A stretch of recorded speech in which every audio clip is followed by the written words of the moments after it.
Assalamualaikum warahmatullahi wabarakatuh. Halo, perkenalkan kami dari kelompok 4 yang terdiri dari saya sendiri, Muhammad Dafa Gifari, dan ketiga teman saya, ada Niken Rizky Ayu, ada Anggita Ayu Pangastuti, dan yang terakhir ada Nurbakti Sulihtia. Sebelumnya perkenalkan kami dari Perikanan PSDKU Unpad Angkatan 2017. Di sini kami akan menjelaskan mengenai tingkat produksi perikanan, restocking, eutrofikasi, dan pencemaran di Waduk Jati Gede. Untuk itu, simak baik-baik video kali ini.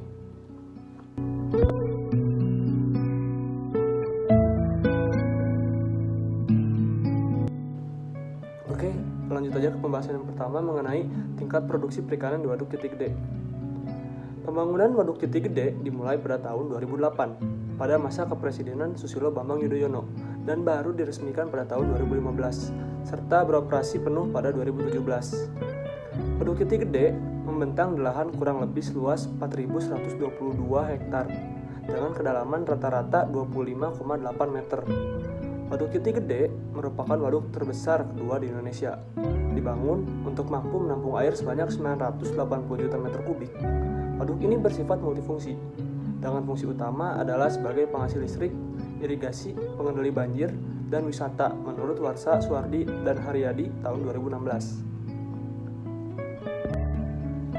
Selain sektor pariwisata, ada juga sektor perikanan di Waduk Jati Gede yang memiliki kontribusi cukup besar dalam perkembangan ekonomi di daerah tersebut. Sesuai dengan Perda Kabupaten Sumedang Nomor 2 tahun 2012, Karamba Jaring Apung atau KJA tidak diperbolehkan beroperasi karena merusak tatanan air serta kualitas air di daerah Waduk Jati Gede. Maka itu, masyarakat sekitar Waduk Jati Gede melakukan kegiatan penangkapan ikan. Kegiatan perikanan tangkap di Waduk Jati Gede merupakan salah satu kegiatan ekonomi yang dilakukan oleh masyarakat untuk memenuhi kebutuhan hidupnya. Kegiatan penangkapan ikan didominasi oleh nelayan tradisional yang menggunakan perahu motor dan sampan. Penangkapan ikan di Waduk Jati Gede dipengaruhi oleh musim dan tinggi muka air menurut Setiawan dan kawan-kawan tahun 2018. Penangkapan ikan di Waduk Jati Gede biasanya menggunakan beberapa alat tangkap, yaitu jaring insang, jaring lempar, bagan, dan pancing. Kegiatan penangkapan ikan di Waduk Jati Gede diperbolehkan selagi tidak merusak lingkungan dan habitat yang tentunya akan mengganggu keseimbangan ekosistem serta kualitas dan kuantitas sumber daya perairan di sana. Hasil tangkapan yang paling banyak di Waduk Jati Gede terjadi pada bulan Juni hingga Desember dan paling sedikit terdapat pada bulan Januari hingga Mei. Ikan yang sering tertangkap yaitu ikan nila, ikan lalawak, dan ikan hampal. Menurut Andini dan kawan-kawan dalam Nurhayati,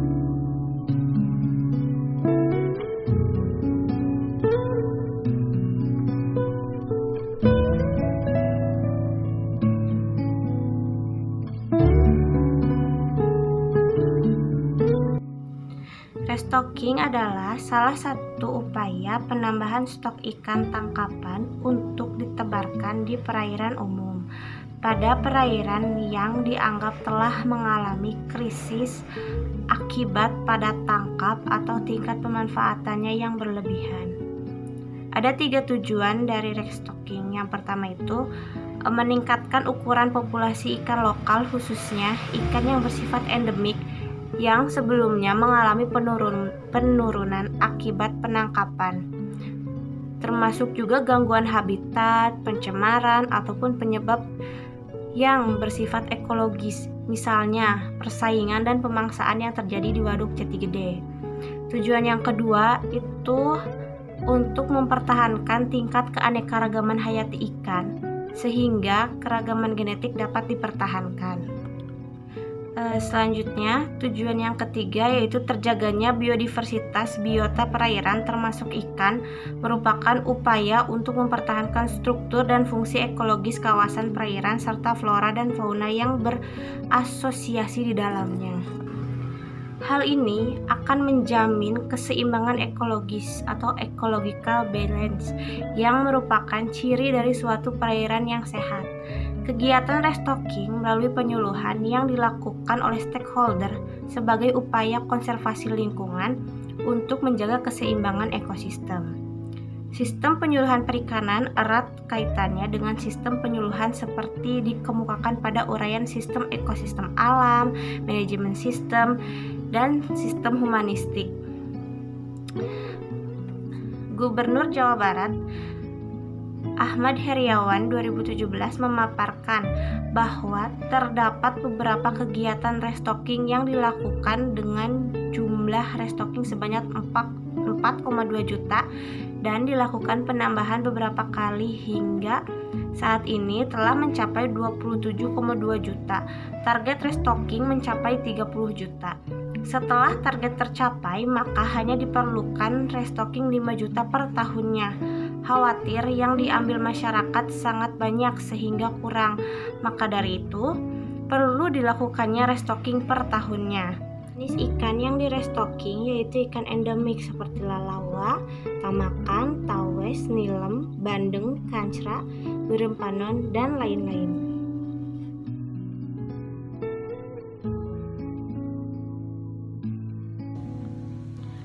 Lalu eutrofikasi. Eutrofikasi merupakan fenomena pengayaan ekosistem akuatik dengan unsur hara, terutama nitrogen dan fosfor. Nitrogen dan fosfor ini dapat mengakibatkan meningkatnya produktivitas primer perairan. Sumber unsur hara ini berasal dari daerah aliran sungai yang masuk ke waduk. Menurut penelitian yang dilakukan oleh Sudarma tahun 2014 dengan kawan-kawannya menjelaskan bahwa kandungan nitrat di Sungai Cimanuk berkisar antara 1,93 sampai 4,78 mg per liter yang tergolong ke dalam kategori sedang atau mesotrofik. Sedangkan kandungan nitrat di rencana area genangan Waduk Jati Gede berkisar antara 1,33 sampai 2,93 mg per liter yang tergolong juga ke dalam kategori sedang atau mesotrofik. Sedangkan kandungan fosfat di Sungai Cimanuk yaitu berkisar antara 1,14 sampai 5,13 mg per liter yang tergolong ke dalam kategori tinggi atau eutrofik. Sedangkan kandungan fosfor di area genangan Waduk Jati Gede yaitu berkisar antara 0,7 sampai 1,59 mg per liter yang tergolong ke dalam kategori tinggi atau eutrofik. Nilai indeks keanekaragaman kelimpahan fitoplankton di Sungai Cimanuk sebelum dan sesudah memasuki area rencana pengenangan Waduk Jati Gede berkisar antara 2,47 sampai 2,5051 yang menunjukkan indeks keanekaragaman dan penyebaran jumlah individu setiap jenis fitoplankton sedang dengan kestabilan komunitas fitoplankton sedang. Kandungan klorofil A di lokasi sebelum memasuki area Waduk Jati Gede berkisar antara 0,845 sampai 3,127 mg per liter.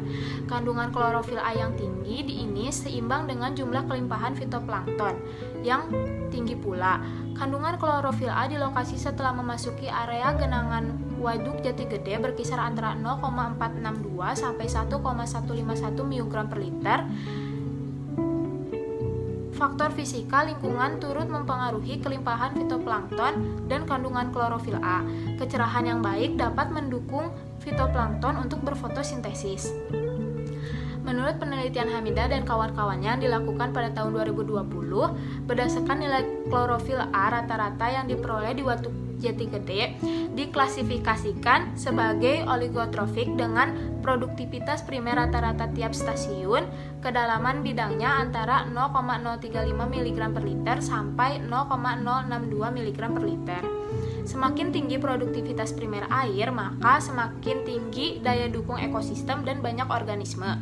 Sedangkan semakin sedikit, maka produktivitas primer perairan akan semakin rendah kapasitas. Pencemaran di Waduk Jati Gede.